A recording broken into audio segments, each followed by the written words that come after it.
আমরা কতটা লজ্জা নিয়ে দিন যাপন করি। আমি কারো কাছে যেতে চাই না, সত্যি কথা বলতে আমি কারো কাছে মিশতে পারি না, কারণ আমি একটা হীনমন্যতায় ভুগি।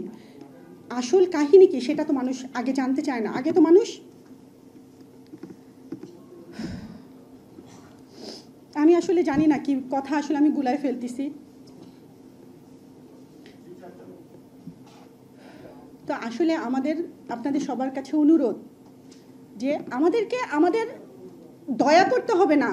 নৌপ্রধান বলেন বা ডিফেন্স যারা আছেন তাদেরকে আমাদের প্রতি দয়া চাচ্ছি না আমি তাদের কাছে। হ্যাঁ, আমি শুধু আমাদের প্রাপ্যটা চাচ্ছি। জি, অধিকার চাচ্ছি। আমার হাজবেন্ড যে তার 22 বছর দিছে, তার যে পেনশন, তার যে অধিকার, তার যে বিচার, এটা তো কারো দয়া না, সম্মান, এটা তো দয়া না, এটা আমাদের অধিকার।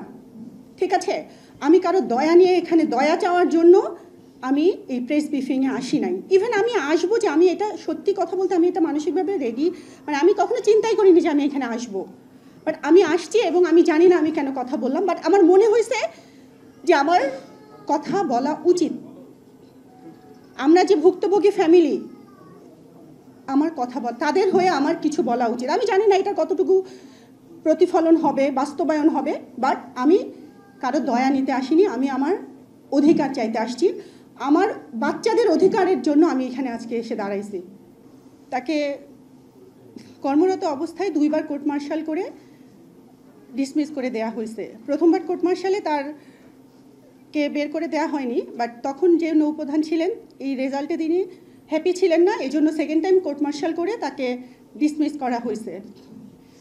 তো আমি শুধু বলতে চাই যে একজন অফিসার হোক বা সেইলর হোক, একজনকে যখন কোর্ট মার্শাল করা হয় সেই সময়টাতে তার উপর এবং তার ফ্যামিলির উপর কি পরিমাণ মানসিক টর্চারিং বলেন আর যাই বলেন না কেন কি যায়, সেটা শুধুমাত্র যারা এই প্রসেসের ভিতরে যায় শুধু তারাই এই বিষয়টাকে জানে। বাহির থেকে কেউই এই বিষয়টা উপলব্ধি করতে পারে না। আমি একটু সংক্ষেপে বলি, হ্যাঁ, অনেক বড় করে না বলি, জাস্ট মূল কথাটা বলতে চাই।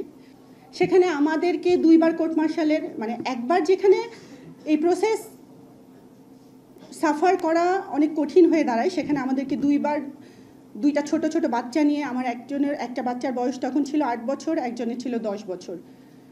এই প্রসেসের মধ্য দিয়ে মাস বলেন 1 মাস 2 মাস এই প্রসেস চলাকালীন যে পরিমাণ মানসিক টর্চার, প্রত্যেকটা দিন যে পরিমাণ টেনশন নিয়ে আমাদের পার করতে হয়, তো এটা আসলে বলে প্রকাশ করার মতো নয়। বাট আমি আজকে জাস্ট আসছি 2-3টা কথা বলেই চলে যাব, আমি এত বেশি দীর্ঘ কথা বলতে আসিনি।